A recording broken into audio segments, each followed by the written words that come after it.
I've kept him in this house for 10 years. He's so ungrateful. My mother-in-law openly hostile, believing my husband's lies.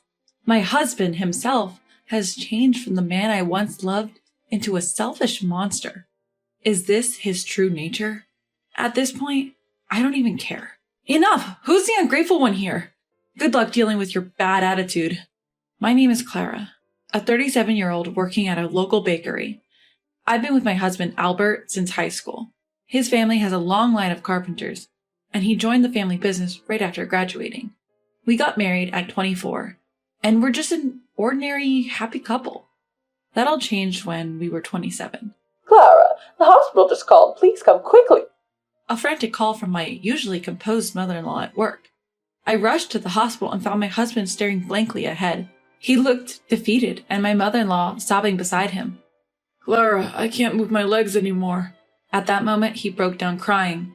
I realized our lives would never be the same. Apparently, my husband went to the grocery store to buy drinks during his lunch break. My husband was waiting at a traffic light when a car hit him.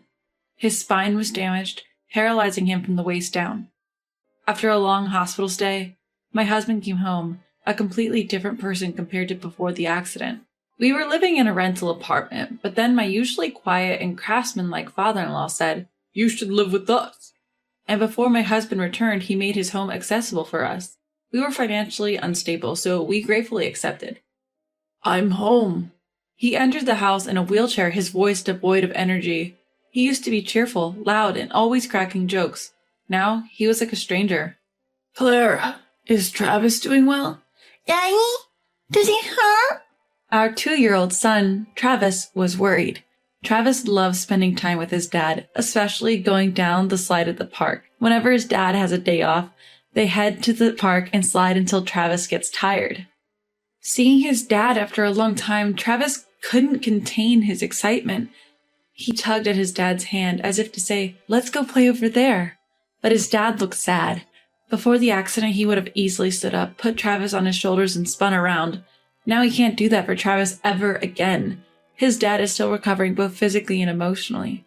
Just then, mother-in-law shouted, "Travis, your dad can't walk anymore. Go away."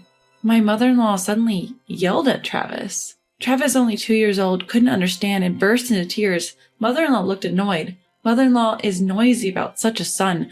I was looking at him with a face that said something like that. Mother-in-law has been more irritable. She's probably struggling to accept the situation. "Travis, big boys don't cry. Come on, let's play with Grandpa," Father-in-law said, lifting Travis up. Travis smiled instantly. Father-in-law is usually quiet around us, but he adores his grandson Travis. For a moment, I saw a smile on Father-in-law's face. During my husband's hospital stay, I was summoned by my in-laws. "So, Clara, what are you planning to do? You're not thinking of leaving Albert, are you?" Mother-in-law asked, a bit agitated.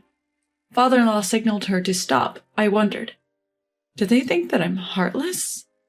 Their words stung a little. My feelings for my husband haven't changed, and Travis loves his dad too. We'll get through this as a family. Thank you for your concern. I plan to stay by my husband, I assured them. They seemed grateful.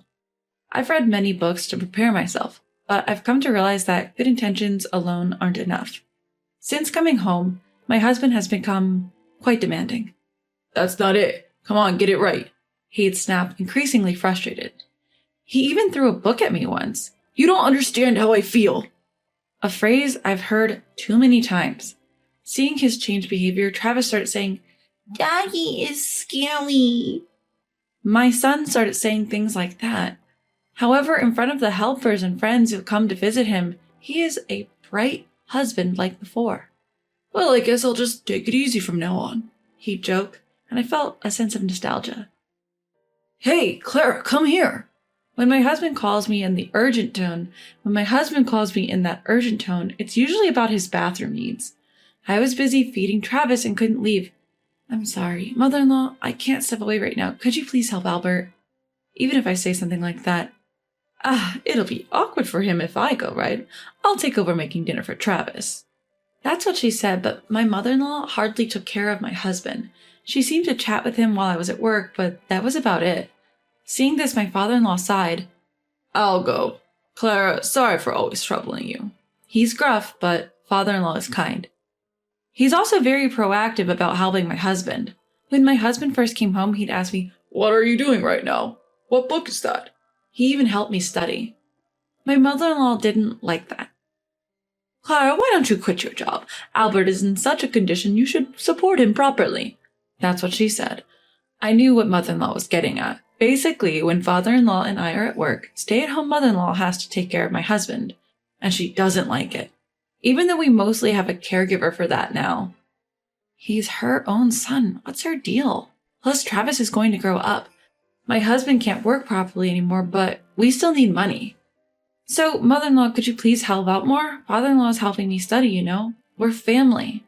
Mother-in-law sighed at me. "Don't you dare make a move on my husband." She glared at me. What? Is she insane? My husband is still selfish, and mother-in-law says ridiculous things. I've thought about taking Travis and leaving many times. But my parents are taking care of my elderly grandmother at home. I couldn't think of going back there, and I didn't have the courage to live alone with my son. Clara, you've aged. Time flies, and it's been 10 years since my husband had his accident. I'm still working at the bakery. I'm now 37, and Travis is in 6th grade. These past 10 years, my mind has been filled with concerns for my husband and child. No wonder I've aged. Hey, how rude. We're still in our 30s, you know. Sorry. Maybe my husband has come to accept his condition after 10 years. He's started talking to me cheerfully again. While I'm at work, father-in-law, who's now retired, looks after him. As for mother-in-law, she's uncooperative as ever. And lately, for some reason, she's started ignoring me. But I can't think of why she'd treat me like this. Recently, my husband found a new hobby. He started playing basketball at a nearby gym with people in similar situations about 3 times a month. It seems to be a lot of fun, and I'm really grateful to the friend who introduced him to it. "Travis, you want to come too? Basketball is fun."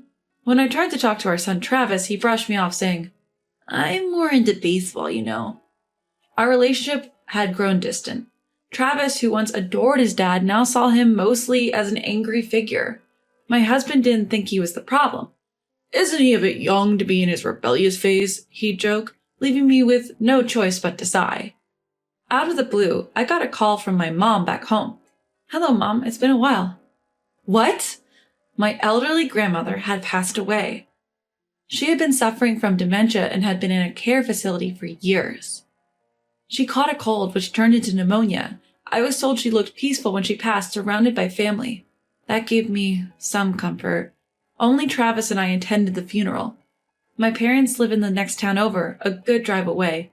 My husband stayed with his parents, so Travis and I took the opportunity to visit my family home. Seeing my parents again, they had aged significantly.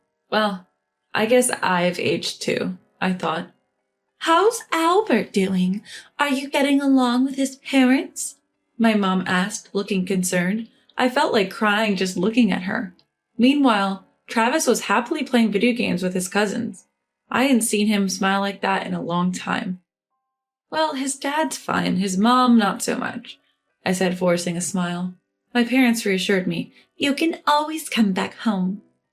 Knowing I had a place to return to made me feel stronger. Coming back from a quick grocery run, I find my son standing in front of my husband's room. "What are you up to?" I'm about to ask, but he puts his finger to his lips, signaling me to be quiet. Inside, I hear my mother-in-law's angry voice and my husband trying to calm her down. I know eavesdropping is wrong, but I can't help but listen, and what I hear is shocking. "Hey, Clara, when are you getting back home? Get back here now." A few days later, my husband calls, clearly frustrated that my son and I haven't returned. After overhearing that conversation between my husband and his mom, we left his parents' house immediately. We went straight back to my parents' house. When I told them what happened, they welcomed us with open arms, though visibly concerned. "I'm not going back there. I'm a burden, right? I'll give you the divorce you want." My husband snaps, "What are you talking about? Just come back. We need to talk." He hangs up abruptly. My parents, who were listening nearby, look worried. My dad stands up and says, "Let's go." We leave my son Travis with relatives and head back to my in-law's house. Travis, sensing the tension, tells me, "Mom, don't back down."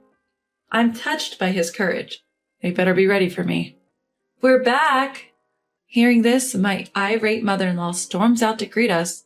What's the meaning of this? Oh, Clara's parents. What brings you here today? I sense her irritation despite her polite tone. We're here to discuss Clara and Albert's divorce, my dad says, visibly angry. In the living room, my husband is sitting in a wheelchair, clearly surprised by my parents' sudden appearance. He glares at me as if to say, "How dare you bring your parents?" He always does this when he's unhappy, just glares at me. His mom does the same. Lately, he's been staring at me like he's watching me, wondering what he doesn't like. They're like two peas in a pod. Do you always glare at Clara like that? My mom asks, also angry. In this tense atmosphere, only my father-in-law remains calm. A few days ago, the police came to our house. They said we were mistreating our daughter-in-law. They left after a brief talk. Do you know anything about this, Clara? Yes, I was the one who called the police, I reply calmly. Upon hearing this, my husband and mother-in-law explode in anger. See, it's all her fault. She's crazy. You should divorce her. If anyone's crazy, it's you two. My husband is nodding in agreement next to me. But father-in-law is different. Clara, there must be a reason. Speak up. He says this in a gentle voice. A few days ago, I came back here. Albert and the others didn't seem to notice, but what I heard was so horrifying. I realized I can't live with them anymore. Father-in-law wasn't home at the time. He looked puzzled, but these two are different. Their faces have turned pale.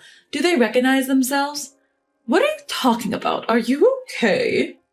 My husband looks at me with a smug face, probably thinking I have no evidence. But my son Travis was quite vigilant. Do you want to see a video? Travis recorded this. I play a video. In it, my husband claims that I've been having an affair for years. After that, I'm plotting to take over the house. He says he's told me multiple times he wants a divorce so he can remarry someone he met through basketball. Mother-in-law is furious after hearing this. Divorce her immediately. She's even flirting with your father. I won't forgive her this time. But mother-in-law wants to keep Travis as the heir. The balcony on the second floor. The floor is old, about to give way. Can't we use that to get rid of Clara? Mother-in-law grins as she says this. That's going too far. But if she gets injured, maybe she'll understand how I feel. That's what they said. The video ends and I quietly put away my phone.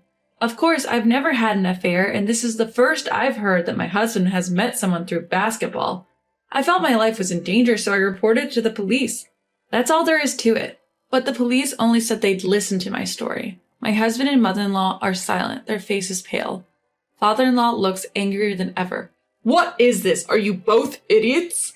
I thought I was the fool. Thank you, father-in-law, for always being there. I genuinely felt that way. Despite all this, mother-in-law starts talking nonsense about how parents should let their children be with the ones they truly love. Realizing that staying here would be pointless, my son and I start to pack up to leave. Can you believe her? After letting her stay in our home for 10 years, she's so ungrateful. My mother-in-law glared at me as she usually did and said that. In response, my dad said, I've heard a lot about you from my daughter, but this is the first time I've talked to someone and been so uncomfortable. In response, my dad calmly said, My mother-in-law kept muttering, but wouldn't stop bad-mouthing me. Fed up, I finally snapped, Enough! Who's the ungrateful one here? Good luck with your miserable life, you nasty woman. I left their house with my parents. After that, my husband and I got divorced. Some people who didn't know the full story called me a heartless wife, but I told the truth to my close friends. Word seemed to spread among my ex-husband's friends, and now hardly anyone visits him. I don't know if that's the reason, but after a while, my ex-husband and his mother started reaching out. I never picked up the phone. When they realized I wasn't answering, they started sending a barrage of messages, all strangely pleading for reconciliation. Funny enough, all the messages were about wanting to get back together. Didn't he say he found someone better? Reading his words like, I took you for granted. Now that you're gone, I realize your worth. I thought, realizing it now? Too little, too late. I told my ex-husband, if you keep contacting me unnecessarily, I'll go to the police. And after that, the messages stopped cold. I moved back to my parents' home in the next town over and opened a bakery in a nearby vacant shop. The only employees are me and my parents. My son Travis helps out with cleaning the shop now and then. Travis started middle school this spring and seems to have made a lot of new friends. He's also fully committed to his baseball club activities. Though the bakery was just a hobby at first, thankfully it's gaining a good reputation and we're getting more new customers lately. Welcome. Oh, it's you, father-in-law. My former father-in-law visits the shop a few times a month to buy bread. From what I heard, his son's feelings were one-sided. He was so persistent that he even got banned from playing basketball, which he used to enjoy. Honestly, serves him right. My former father-in-law had said he'd take care of his son. I don't care about you. Do as you please. But he coldly told my former mother-in-law. That seemed to have shaken her, and now she's actively taking care of her son, which made me chuckle. There are some financial worries, but with my parents' support, we're managing. I'm home. Oh, Grandpa's here. Play catch with me. You've grown again, haven't you, Travis? Your grandpa used to be the ace of his middle school baseball team. Bring it on. Watching their heartwarming conversation, I strongly vowed to make the most of my new life together with my precious family.